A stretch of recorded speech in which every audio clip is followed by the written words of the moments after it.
few bills. They're probably going to be what we call bright line bills. I don't expect they're going to get very far, but they're going to highlight some of the problems in 1639.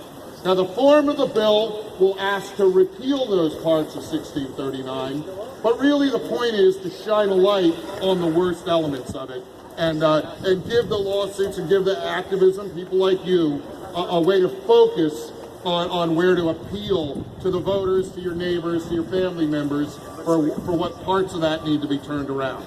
And we talked before now, we know that the so-called safe storage element, which creates this vicarious liability, where if your property is stolen, you could be held responsible for what a criminal does with the property they stole. We know that's a problematic part of it. We know that. And we've got to let the courts have a look at it and do what I hope is the right thing. We know, and this is probably the most important thing to talk about to your family and friends and neighbors, we know there are privacy issues in 1630.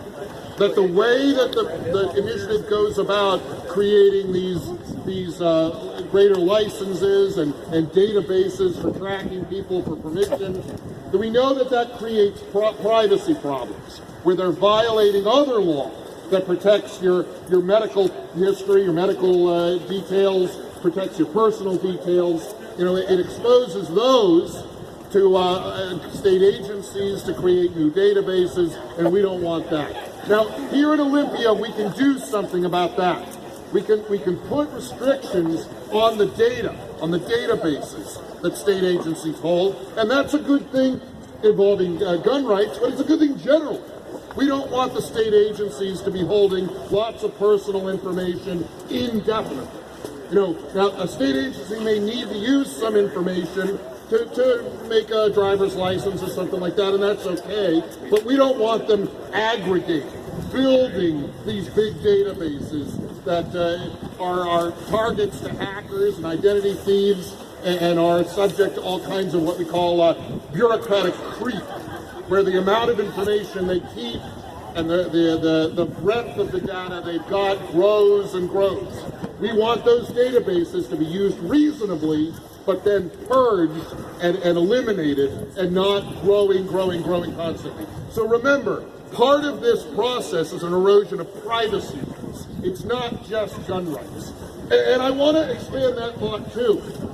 What we're talking about with gun control moves like 1639 and some of the other goofy bills that they're going to try to run this time, you know, restricting magazines and doing other things like that. It's all old stuff. We've all heard it 100 times before. What these initiatives and what these bills are about is about control.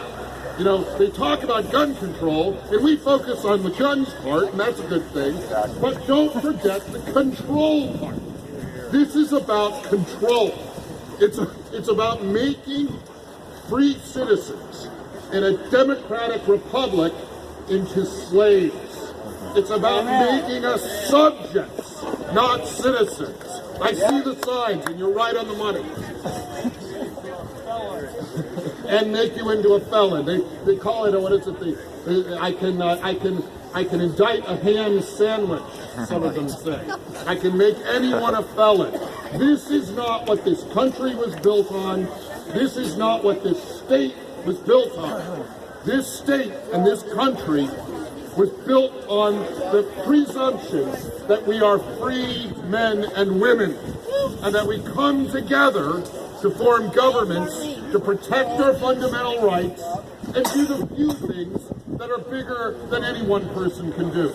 But those things are the few things. The main reason that we exist, the main reason that I'm here as your representative, the main reason that that building exists, and importantly, that building exists, that's where the state Supreme Court is. The reason that these buildings exist is to protect your inalienable rights. And never forget that. We are not here to tell you how to live. We are here to serve you and preserve your right to live where you want to live, to work how you want to work, to worship God as you wish to worship Him, or not worship God. We are here to protect your lifestyle and your freedoms to live as you please. And once we start telling you how to live, we are doing something wrong. Don't ever forget that. This assembly is important because to remind yourselves and remind everyone that government exists to serve the people, not command the people how to live and how to act. So please, whether it's good weather or bad, whether it's light out or dark, you are the sentinels of freedom and liberty in this state and this country. Don't give up what you're doing. Don't give up your property. Don't give up the choices that you make to live how you want to live, because that's the reason we're here in Olympia. So thank you, God bless you, and keep doing what you're doing.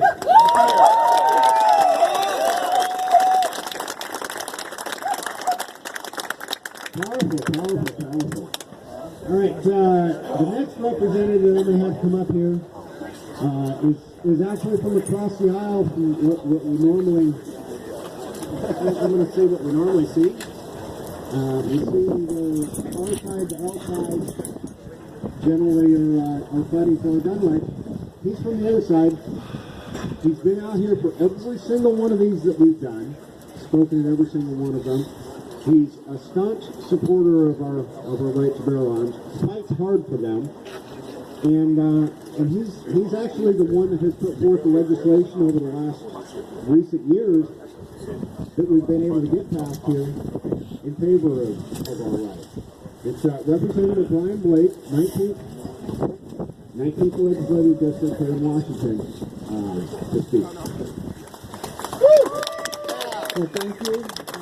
As you heard, State Representative Brian Blake, and a pro-gun, pro-freedom Democrat. Yeah! Unicorn! Unicorn! I guess my first year when I was just an A, and I've been an A+ ever since, and intend to keep that grade. And as many of you know, if you've been here in the past, a few words. And so it's good that I followed my seatmate, who kind of laid out my position. He laid out the comprehensive arguments about what we stand for, what we believe in, and so I can pretty much say what he said, and you get where I stand. This freedom that we have is not only protected in our federal constitution, it's more strongly protected even in our state constitution with Article 1, Section 24. And many folks forget to read that one. And so, as you heard earlier, go visit your representatives. I'm one of those representatives that will come find you. Sometimes you have to go find them. So go meet your folks that represent you. Stand up for your freedom and your rights, and there is a lot of bad legislation that's already been introduced. We have our work cut out for us. Thank you for coming today. Thank you.